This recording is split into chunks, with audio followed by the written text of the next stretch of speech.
My dear friends, welcome to your own YouTube channel. स्वागत है आपका आपके अपने यूट्यूब चैनल में। आपने हम अभी तक सीरीज़ में हम क्या चला रहे हैं कि हम सेक्सुअली ट्रांसमिटेड इन्फेक्शंस या डिसीज़ के बारे में कुछ बता रहे हैं, कुछ समझा रहे हैं, ठीक है। तो उसी सीरीज़ में मैंने आपको काफ़ी बीमारियों के बारे में बताया, काफ़ी इन्फेक्शंस के बारे में बताई, ठीक है। तो आज जो हम जिस इन्फेक्शन की बात करने वाले हैं वो है पेनाइल ईस्ट इन्फेक्शन, ठीक है। पेनिस में ईस्ट का इन्फेक्शन या फंगस का इन्फेक्शन, ठीक है, लगना, ठीक है। तो फंगस क्या होती है मैं सबसे पहले आपको बता देती हूँ। काफ़ी दिन तक जब आप ब्रेड वगैरह रख देते हैं, तो जब आप ब्रेड रख देते हैं उसको हटाते हैं तो हरी हरी चीज़ें, हरी हरी काई टाइप की चीज़ होती है, वो फंगस होता है, ठीक है। जो बॉडी में जब एक बार लगता है ना तो बहुत ईजिली वो रिमूव नहीं होता, आसानी से नहीं छोड़ता है। लेकिन अगर उसको आप गौर नहीं करेंगे तो वो इतना वर्स्ट हो जाएगा कि वो ब्लड स्ट्रीम तक भी पहुंच सकता है वो इन्फेक्शन, ठीक है। तो पेनाइल ईस्ट इन्फेक्शन एक बहुत ही इम्पॉर्टेंट, मतलब ये एक सेक्सुअली ट्रांसमिटेड इन्फेक्शन है जो पता होना चाहिए कि what to do and what not to do, ठीक है। The things which you don't have to do and the what to do while having infection. तो चलिए देखते हैं इसके बारे में कि ये कैसे होती है। तो देखिए, ये एक फंगस है, उससे होता है, ठीक है। एक फफूंदी जिसको आप कहते हैं उससे होता है। उस फफूंदी का नाम होता है कैंडिडा, ठीक है। क्या होता है? कैंडिडा। अब देखिए, मैं कैंडिडा के बारे में आपको बता देती हूँ। सभी की बॉडी में थोड़े अमाउंट में कैंडिडा प्रेजेंट होता है, लेकिन अगर आप प्रॉपर हाइजीन नहीं रखते हैं, हर समय कोई एरिया, पर्टिकुलर एरिया मॉइस्ट रहता है, गीला रहता है, तो ये कैंडिडा को क्या मिलता है? मौका मिलता है, ये उभर के सामने आता है, ग्रो करता है खुद को, ठीक है। कि अरे वाह, तो अब तो मुझे तो फेवरेबल एनवायरनमेंट मिल गया, अब मुझे ग्रो करना ही है। तो कैंडिडा इन्फेक्शन की वजह से ये पेनाइल ईस्ट इन्फेक्शन होता है, ठीक है। तो देखिए, अब क्या होता है कि और ये ईस्ट इन्फेक्शन और भी कुछ लोगों में होता है, जैसे जिनका सर्कमसिशन नहीं होता है। अब देखिए, सर्कमसिशन क्या होता है? देखिए, ये रिचुअल्स से भी रिलेटेड है और साइंटिफिकली ये अच्छी चीज़ भी है।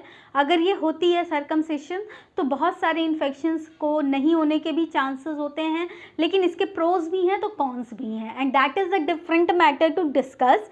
सर्कमसिशन में न्यूली बॉर्न बच्चे का ही कर दिया जाता है। आपने रिचुअल्स में अगर बात करें तो आपने मुस्लिम्स में सुना होगा, एक चीज़ होती है खतना जिसे कहते हैं, तो ये उसी को ये कहते हैं सर्कमसिशन, ठीक है, जिसमें फोर स्किन को हटा दिया जाता है थोड़ा सा, ठीक है। तो this procedure is having its own advantage कि you are not going to encounter yourself with any type of infection. तो this is the most accepted thing. और if it is having pros तो कॉन्स भी है भाई, होता है तो दर्द होता है, but while we have several medications कि अगर पेन हो रहा है तो ठीक भी हो जाएगा। और हाँ, अगर आपने ज़्यादा सर्कमसिशन ज़्यादा हो गया या कम हो गया तो उसका भी इशू है। तो this is the most important thing कि आपको ध्यान में रखना है कि सर्कमसिशन अगर नहीं होता है तो भी ये इन्फेक्शन होने के बहुत ज़्यादा चांसेस होते हैं, ठीक है। तो देखिए, इसमें होता क्या है? Red rash and white shiny patch on penis. Penis पे रेड कलर के रैशेस आ जाएंगे और सफ़ेद कलर के क्या हो जाएंगे? चमकदार पैचेस होंगे। आखिर इन्फेक्शन होगा, ईस्ट है भाई, किसी कलर का तो होगा। ब्रेड में हरे कलर का है, बॉडी में वाइट कलर का होगा, ठीक है। और क्या होगा? स्किन में moist and thick white substance under the four skin और अदर फोर्स है। जैसे कि मैंने बताया, सर्कमसिशन नहीं हुआ है तो फोर स्किन है और फोर स्किन है और पेनिस में फोर्स होते हैं काफ़ी स्किन के, तो उन स्किन्स के नीचे भी ये इन्फेक्शन हो सकता है। और क्या हो सकता है? सफ़ेद रंग का कुछ चिपचिपा सा पदार्थ भी, सब्सटेंस भी उसके नीचे इकट्ठा हो सकता है। सॉरी। अब इसके रिस्क फैक्टर की अगर हम बात करें तो कौन कौन लोगों को ये ज़्यादा होने के चांसेस हैं? तो ऐसे जिनका वज़न ज़्यादा होता है, जिनको डायबिटीज़ होती है, ठीक है, जिनको डायबिटीज़ हो या वज़न ज़्यादा हो, जिनका इम्यून सिस्टम पहले से ही कॉम्प्रोमाइज्ड है किसी बीमारी की वजह से, लाइक कैंसर पेशेंट्स में इम्यून को पहले ही कॉम्प्रोमाइज्ड होता है, HIV के पेशेंट्स का इम्यून सिस्टम पहले ही बहुत डाउन होता है, तो ये इन्फेक्शंस होने के चांसेस उनको होते हैं, ठीक है। सेक्सुअल इंटरकोर्स के दौरान ये इन्फेक्शन हो जाता है और ये इन्फेक्शन होने के चांसेस बहुत ज़्यादा होते हैं। तो in the mid of the video मैं आपसे एक रिक्वेस्ट करना चाहूँगी कि हमारा यूट्यूब पे एक और चैनल है, आप प्लीज़, मैं डिस्क्रिप्शन में उस चैनल का भी लिंक शेयर कर रही हूँ। अगर आप एक बार उस चैनल को भी विजिट कीजिए और उस चैनल को भी इतना ही प्यार और सपोर्ट दीजिए जितना आपने मेरे इस चैनल को दिया है। वीडियो पसंद आए तो अपने फ्रेंड्स से शेयर कीजिए।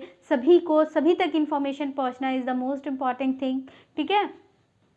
तो अब हम इसके बारे में, मैंने बताया आपको कि इम्पेयर्ड इम्यून सिस्टम है तो ये बीमारी होने के चांसेस हैं। अब हम इसके बारे में ट्रीटमेंट अगर आप पूछेंगे तो देखिए, ऐसा तो नहीं कि लाइलाज तो नहीं है, ठीक है। एंटी फंगल है, इलाज हो जाएगा, विद इन 1 वीक इन्फेक्शन यूँ गायब हो जाता है। तो इसके लिए जो इन्फेक्शंस के लिए जो क्रीम है that is anti fungal cream. तो एंटी फंगल जो क्रीम होती है वो टॉपिकली अप्लाइड होती है। टॉपिकली मतलब आप क्रीम के फॉर्म में बाहर स्किन पे लगाएंगे and you will recover from the infection within a week. तो इसमें जो क्रीम्स आती हैं उसमें क्या क्या होता है, माइकोनाजोल, इमिडाजोल और क्लोट्राइमाजोल का ये कॉम्बिनेशन होता है, ठीक है। अब अगर बहुत ज़्यादा कॉम्प्लिकेशन आ गई, भाई अभी आपने तो स्टार्टिंग में गौर नहीं किया ना, आपने तो लेट तक इंतज़ार किया कि शायद अब ठीक हो, उस कंडीशन में ये वर्स्ट हो गया। तो अब वर्स्ट हो गया तो क्या हो सकता है, बेलेनाइटिस हो सकता है। इस पे मैं अलग वीडियो आपको दूंगी अगली बार। तो अभी के लिए यहाँ समझिए, अगर आपने इस ईस्ट इन्फेक्शन को जल्दी से ठीक नहीं किया, जल्दी से डॉक्टर के पास आप नहीं गए, कंसल्ट नहीं किया, तो क्या होगा, एक सीरियस कॉम्प्लिकेशन दैट इज़ बेलेनाइटिस होने के चांसेस हैं, ठीक है। अब बेलेनाइटिस हो सकता है तो सीरियस कॉम्प्लिकेशन के केस में ओरल फ्लूकोनाजोल की टैबलेट्स आती हैं, वो खानी पड़ेंगी, ठीक है। क्रीम तो लगाना ही, ओरल फ्लूकोनाजोल की टैबलेट्स भी खानी है, ठीक है। और अगर इसके बावजूद भी नहीं ठीक हो रहा है तो एक ऑप्शन बच रहा है, एक ही ऑप्शन, दैट इज सर्कमसिशन, जो मैंने कहा, खतना जिसको मुस्लिम लोग में कहते हैं।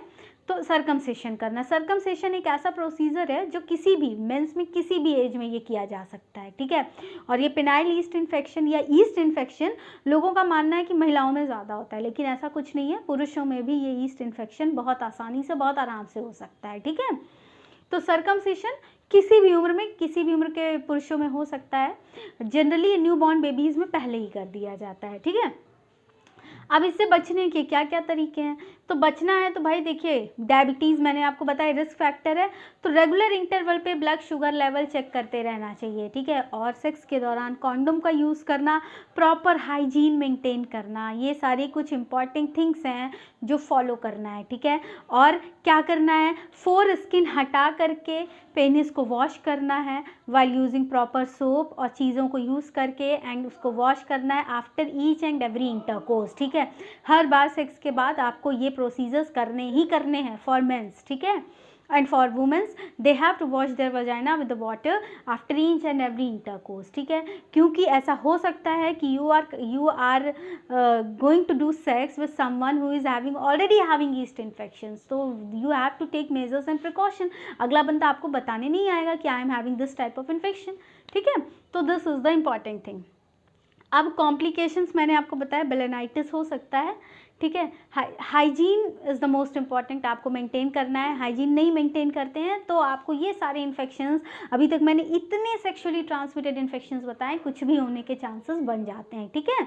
तो friends, this is all about penile east infection, तो जिसको आपको पूरा ध्यान रखना है। मेरे को कुछ लोगों ने क्वेश्चंस बहुत सारे पूछे थे, तो मैं आपके क्वेश्चंस का रिप्लाई देने के लिए फ्रेंड्स, मैं एक दिन, हफ्ते में एक दिन लाइव आऊँगी, तो मैं उसके पहले से आपको नोटिफिकेशन दूंगी, मैं पोस्ट शेयर करूंगी जब भी मैं लाइव आऊंगी एक दिन पहले। तो लाइव आएंगे तो आपके सारे प्रॉब्लम्स के सॉल्यूशंस को ढूंढने की कोशिश करेंगे, और क्या करेंगे कि आपके प्रॉब्लम्स हम तक पहुंचाइएगा, तो हम अगली वीडियो में आपको उन प्रॉब्लम्स से रिलेटेड जानकारी देने की कोशिश करेंगे, ठीक है। तो this is all about today's video, ये पूरा हमारा आज का वीडियो है। और जैसे कि मैंने आपसे हर बार रिक्वेस्ट की है, पिछला हमारा एक और यूट्यूब पे चैनल है टेंक डायरेक्शन न्यूज़ के नाम से, आप उस चैनल को भी विजिट कीजिए, डिस्क्रिप्शन में मैं लिंक दे रही हूँ, वहाँ पे उस चैनल को भी सब्सक्राइब कीजिए और हमारे इस चैनल को भी सब्सक्राइब कीजिए। अपने फ्रेंड्स से शेयर कीजिए वीडियो को लाइक कीजिए, अपने सजेशंस को कमेंट सेक्शन में हमें सजेस्ट कीजिए क्या आपके सजेशंस हैं। और this is all for today's video, thank you very much.